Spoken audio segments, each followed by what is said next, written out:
নক্ষত্রের কি এত সহজে পতন হয়? নেইমাররা কি এত দ্রুতই ফুরিয়ে যায়? ব্রাজিলিয়ান চ্যাম্পিয়নশিপের কথা বলছিলাম। চতুর্থ রাউন্ডে অবশেষে জয়ের মুখ দেখল সান্তোস, তাও আবার নেইমার নৈপুণ্যে। বৃহস্পতিবার রাতে বিলা বেলমারো স্টেডিয়ামে নেইমারের জাদুকরী গোলে ভাস্কো দা গামাকে 2-1 ব্যবধানে হারিয়েছে তারা। ম্যাচের শুরু থেকে আক্রমণাত্মক মেজাজে থাকা নেইমারের 24 মিনিটে ডি বক্সের ভিতর থেকে চমৎকার এক গোল সান্তোসকে এগিয়ে দেন।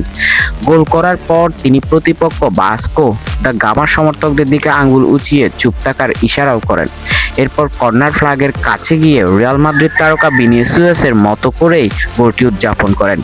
ম্যাচটি নেইমার ও থিয়াগো মেন্দাসের মধ্যকার পুরনো দ্বৈরথের কারণও ছিল উত্তপ্ত।